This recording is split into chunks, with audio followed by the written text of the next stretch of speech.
सारा ने नून प्रणाम। तो आप बात करें हाँ 29 नियमां की। 29 नियमों में आप 8 नियमां की बात कर ली है। तो आज आप जो बात करा वह 9वें नियम की करा हाँ। 9वां जो नियम है वो है हवन, यानी हमें रोज़ हवन करना चाहिए। तो हवन जो है वो सबको अपने हित के लिए सचेत होकर प्रेम भाव से हवन करेंगे तो मुक्ति को प्राप्त कर लेंगे। केवल अपन हवन करनो ही पर्याप्त को नहीं, बल्कि हवन करने के सागे सामने आमनो हित चित्त और प्रीत की भावना भी जुड़ी होनी चाहिए। इन पवित्र भावना के द्वारा ही आप आपनो कर्तव्य कर्म के बंधन में डालने वाला नहीं होएगा कि अपन जो कर्म करा आपा वो अपन बांध को रखे। तो इन खातर अपन जिंदा पा हवन करा तो आमनो हित चित्त जो है वो प्रीत की भावना जुड़ेड़ होना चाहिए।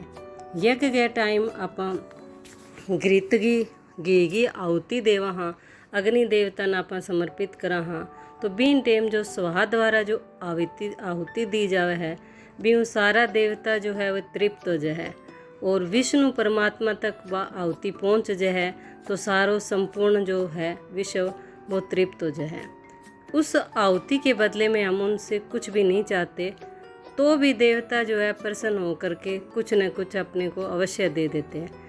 यदि ये सूर्य, चंद्र, वायु, जल, आकाश, पृथ्वी ये सब प्रसन्न होते हैं तो यहाँ मृत्यु रूप के सभी प्राणी दैविक भौतिक तापों से भी क्या कर लेते हैं, छुटकारा पा जाते हैं।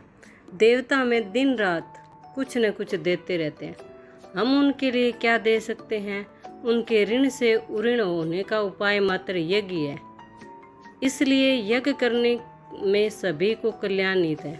सबका कल्याण जो है वो यज्ञ करने में होता है। वेदों में कहा भी गया है कि स्वर्ग सुख की अगर आप कामना करते हैं तो अपने को यज्ञ करना चाहिए।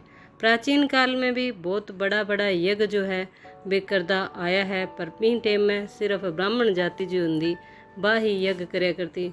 लेकिन अपने गुरु जम्बेश्वर भगवान ने इस समस्या का समाधान किया और सबको जो यज्ञ करने का अधिकार है वो दे दिया था। चाहे वह स्त्री हो, चाहे वो पुरुष हो, चाहे बच्चा हो, कोई हो, लेकिन यज्ञ जो है वो कर सकता है। पवित्रता, शुद्धता, आचार विचार मानव तो सभी एक ही है, वे तो सभी अधिकारी हो सकते हैं। इसलिए प्रत्येक विष्णु के घर में हवन अवश्य ही होता है। उसके लिए घर में जो भी समझदार सदस्य उपस्थित रहेगा वह प्रेम भाव से यह अवश्य ही करेगा। 29 नियमों में नित्य प्रति पालनीय यह हवन नियम भी है और हमने कोरोना काल में इसका फ़ायदा भी देखा कि लोगों ने हवन के द्वारा इस बीमारी को है वो दूर करने के प्रयास भी किए। राम राम सभी।